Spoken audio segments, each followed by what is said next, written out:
Hey everyone, super excited for this deep dive. We're getting into something every parent, caregiver, really anyone who's around babies is fascinated by. Oh yeah, it's incredible to watch. It really is. We're talking about baby motor development today, but going way beyond just like, oh, when do they sit? When do they crawl?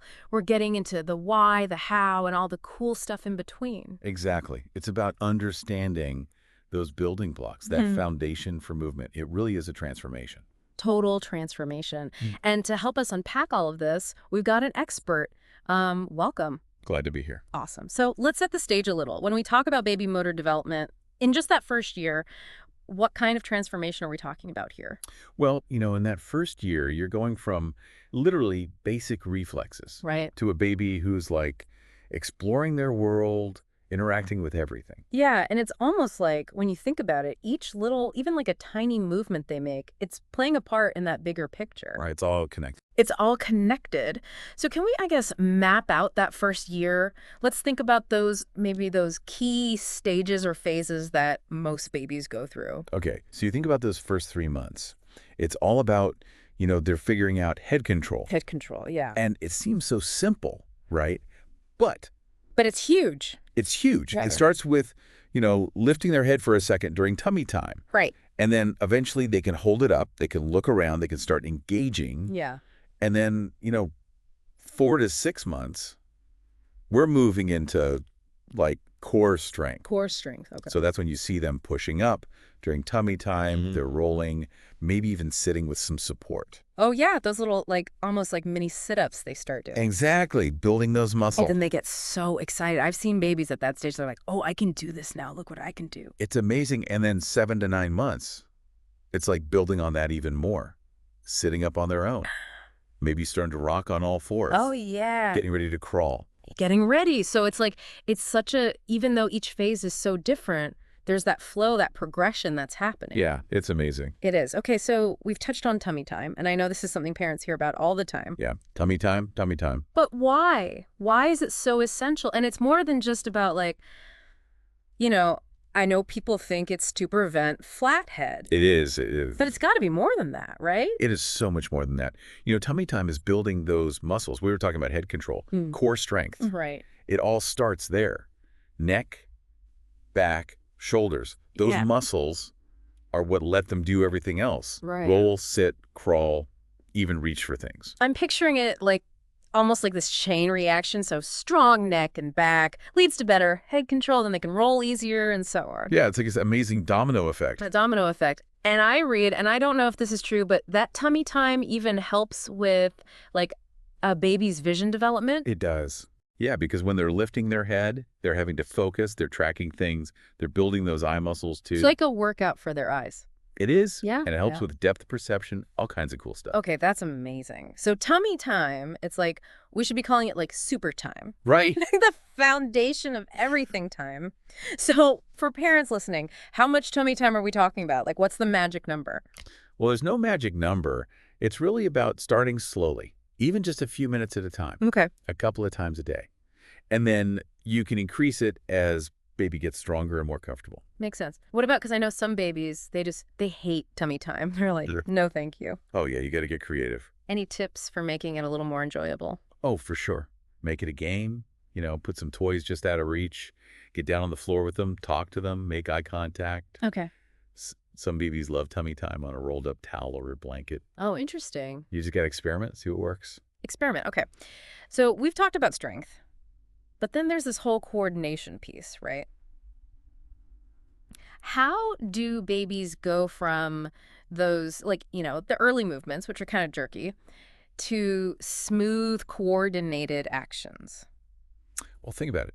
Babies are learning through their senses. Oh, yeah. Everything they touch, see, hear, it's all giving them information about how their bodies work. So it's not just seeing a toy, it's feeling it, hearing it. Exactly. Uh-huh. And that's why having lots of different sensory experiences is so important.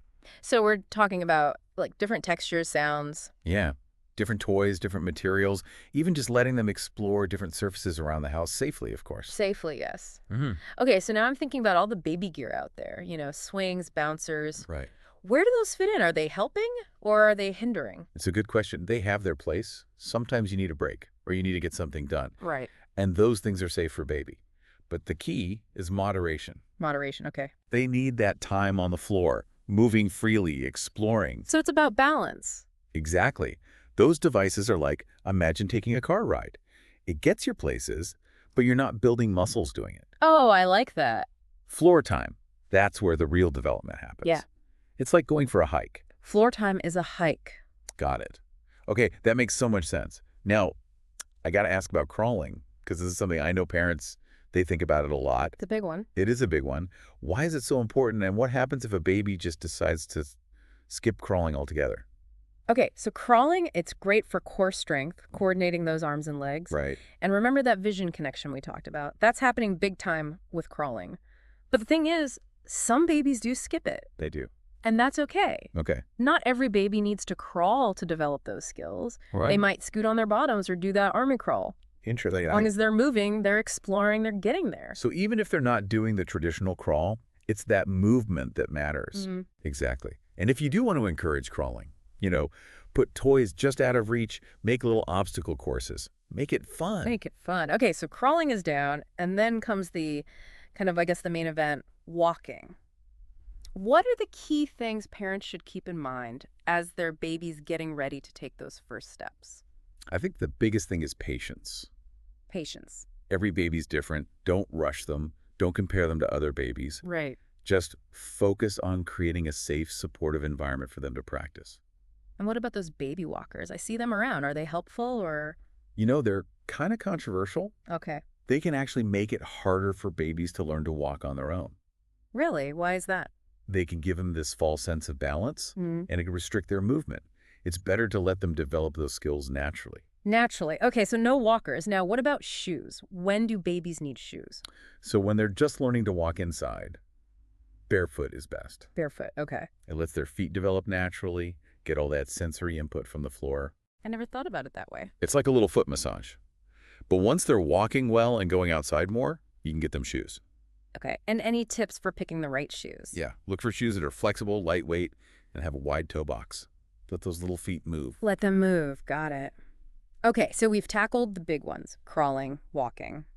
But there's this other piece, fine motor skills. Yes, those little muscles are so important. They are, and they're doing so much more than we realize. Right, it's all about those smaller movements, picking things up, holding a crayon, eventually writing. So like dexterity and control. Exactly, and it all starts with those early grasping reflexes. You'll see them grasp things automatically at first. Right. But then they start reaching for things, they master that pincer grasp. Oh yeah, the pincer grasp, like picking up a Cheerio. Exactly. Yeah. It's fascinating to watch. And the coolest thing is, fine motor skills are linked to cognitive development too. Okay, so explain that. So as babies manipulate objects, they're learning about cause and effect, problem solving. They're like little scientists. They are. So how can parents help? You don't need fancy toys. Yeah. Simple things like blocks, balls, rattles, those are all great. The classics. Yeah. And even everyday things, Okay, what do you mean? like helping with laundry, playing with pots and pans. Oh, I see. It's about giving those little hands opportunities to explore. Explore. Got it. Wow, I'm learning so much. I think it's important to reiterate, all babies are different. Absolutely. They develop at their own pace. So comparison is the thief of joy. It really is. Celebrate those milestones no matter when they come. Celebrate the milestones. What a perfect note to end this part of our deep dive on. But don't go anywhere. We've got lots more to cover.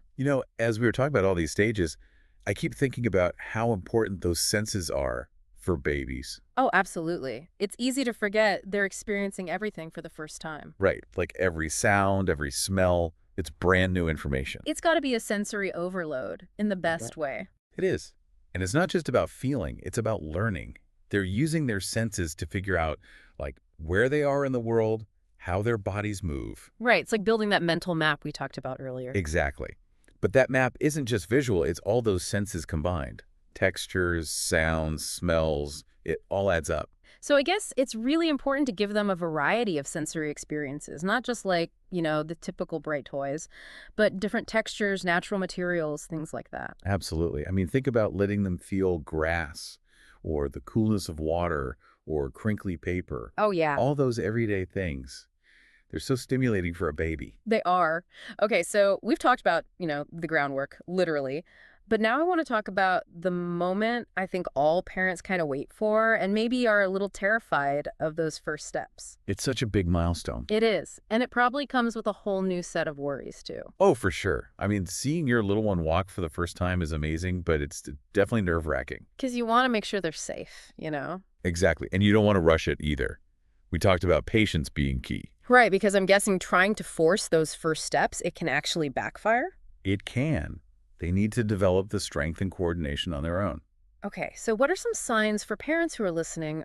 What are some signs that a baby is truly ready to start walking? Well, you'll see them pulling themselves up to stand, cruising along furniture, maybe taking a few steps while holding onto your hands. So they're kind of testing the waters, building up their confidence. Exactly. And once they do start walking, it's all about creating a safe space for them to practice. Okay, safety check. What are some must-dos for parents when it comes to baby-proofing for a walking baby? Because I feel like there are things you don't even think about. Oh, for sure. Sharp corners are a big one. Those Yeah. corner guards are essential. Okay. And heavy furniture, like bookcases, dressers, make sure those are anchored to the wall. I can only imagine a little toddler pouring something over. Yeah, it happens. And of course, gates on stairs, top and bottom. Right, the basics. But then there are things like, dangling cords from blinds or curtains. Those can be dangerous too. You got to think like a toddler. They're into everything. They are. Okay, so now what about shoes? I know we talked about how babies don't need them right away, but when do we start thinking about footwear? You're right. When they're just starting to walk inside, barefoot is best. Barefoot, okay. It lets their feet develop all those muscles, and they get that sensory feedback from the floor. Makes sense. But what about once they're, walking around outside? Yeah, once they're walking confidently and going outside more, it's a good idea to get some shoes for protection. Okay, any tips for picking the right shoes? I'm picturing tiny sneakers. Are those good? I mean, they're cute, but you want to prioritize function over fashion. Look for shoes that are flexible, lightweight, and have a wide toe box so their toes can move freely. Okay, so nothing too stiff or constricting. Let those feet do their thing. Speaking of natural development, I want to go back to crawling for a minute. We know it's good for babies, but I know some parents worry if their baby skips it completely. Should they be concerned? It's actually pretty common for babies to go straight to walking. It is. It is. Crawling isn't a requirement. Some babies scoot on their bottoms, some do that army crawl, others even roll. So there are different ways to get mobile. Exactly. The key is that they're moving, exploring their environment. If you want to encourage crawling, you can make little obstacle courses or put toys just out of reach. That's a good idea. Okay, so crawling, walking, check and check. Now let's get into those tiny but mighty fine motor skills. This is all about the small muscles in the hands and fingers, right? Right. Think about all those amazing things those little hands can do. Picking up tiny objects, buttoning a shirt, eventually even writing. It really is amazing how much they can do. It is. And it all builds on those early grasping reflexes. You'll see them grab things automatically at first, but then they start reaching intentionally, and eventually they master the pincer grasp. Oh, the pincer grasp, like picking up a Cheerio. Exactly. And it's so cool to see how that develops. And remember, fine motor skills are linked to cognitive development too. Right, we talked about that. So as they're playing with toys, exploring textures, they're not just building hand strength, they're building brain power too. Right. So do we need a house full of fancy toys to help them develop those skills? That's what I'm wondering. Honestly, the best toys are often the simplest. Blocks, balls, stacking cups, those are all great. The classics. Exactly. They encourage open-ended play, which means babies can use their imaginations and figure things out on their own. So it's not about telling them how to play, it's about giving them the tools to discover. Right. And don't forget about everyday objects. Pots and pans, wooden spoons, those can be just as engaging. And even things like helping with laundry or pouring water from one container to another, those can be helpful too. Oh, absolutely. It's all about creating opportunities for those little hands to get busy. Get busy, I love it. And I think, with fine motor skills, just like with everything else we've talked about, patience is key. Yes. Celebrate those tiny victories. Right, the first time they pick up a Cheerio with their pincer grasp or stack 2 blocks, those are big moments. They are. And something I think parents can do is just, really observe their babies. What do you mean? Watch how they move, what interests them, what frustrates them. I see.